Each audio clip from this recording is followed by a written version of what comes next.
Hello guys, Coach Matrix here from Performance Center. Today we're going to talk about how we can approach periodization.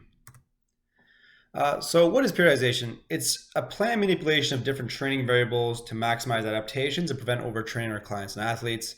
We want to make a note that while there are many systems and models out there, we want to make sure we keep emphasis over law. Right? Essentially what this means is we don't want anyone to be married to a single model. In fact, a lot of times it'll be crossover or a blend of multiple models into one.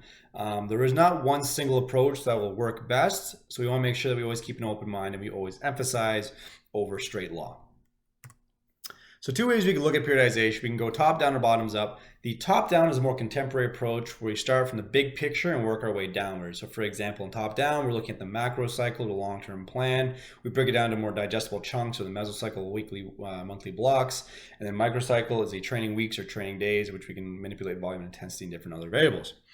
Now, while this is great for a more structured approach, we always have to keep in mind that we're training humans, not robots. So while we might work in a collegiate setting where we can have, or the professional setting where we have, set times and set schedules and set competitions, we really do have to keep in mind in the more practical setting that we are training humans and robots that have lifestyles, right? So life will always get in the way, whether it be exams or vacations or family matters or what have you. Not everything's going to fall on a really strict schedule. Now, this is where we can use the bottoms-up approach, where we're looking from the smaller picture and kind of making the micro adjustments as we move upward, right? So we're looking at the microcycle, then that helps us adapt for the mesocycle and adapts to the big picture of the macrocycle, right? Now, this allows us more flexibility and allows a more agile approach to periodizing. Okay, again, because we can take into effect the energy levels of our athletes, and we can make those micro corrections. So while we might have certain things planned for the weeks to come or the months to come, we can really adjust each and every week and not really be messing up, so to speak, our long-term vision, right? So again, two different approaches based on how you guys want to implement that, depending on your lifestyle and your setting. Now we're going to kind of review the different models of periodization, starting first with linear. Now, this is the traditional or Western style approach, and it's great for beginners, right? So here in the models below, again, these are all arbitrary and just used for example. As you can see, mesocycle 1, 2, 3, and 4. We're really emphasizing one particular quality each block. So here you can see we're doing repeat effort work. Block 2 is max effort work. Block 3 is dynamic effort work. And of course, we're finishing off with peaking on our block 4. What's great about linear periodization, it's really easy to learn, and we only have to have one quality focus at a time, so it really makes it great for beginners to get some technical mastery. The issue with this, though, is that while we are really training one quality at a time, it means we're heavily detraining the other ones, right? So although it can be great for some technical mastery, we wouldn't recommend it when we're actually looking for optimizing the gains.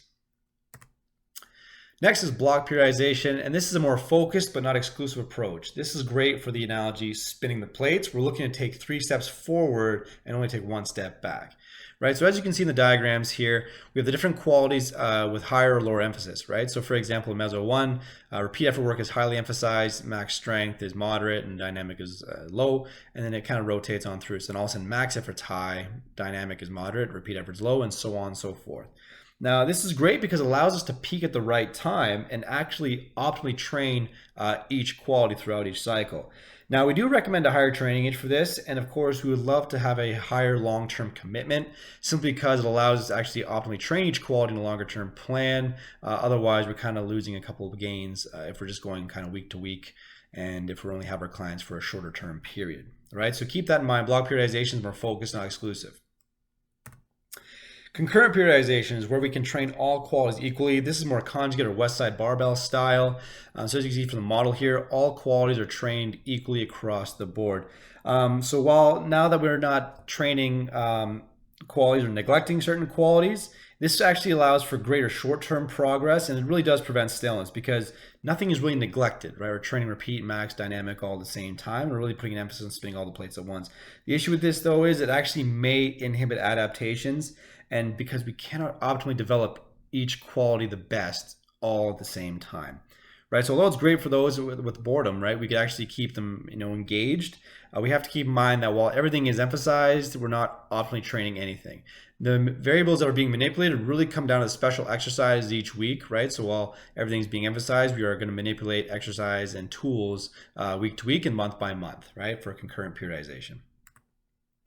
Last we're going to talk about today is undulating periodization. This is the more wave-like pattern, right? So as you can see in the model below, we have a high emphasis on strength, low emphasis on power, and it kind of undulates throughout the different blocks here. So for example, for strength, it goes high, low, power goes low to high.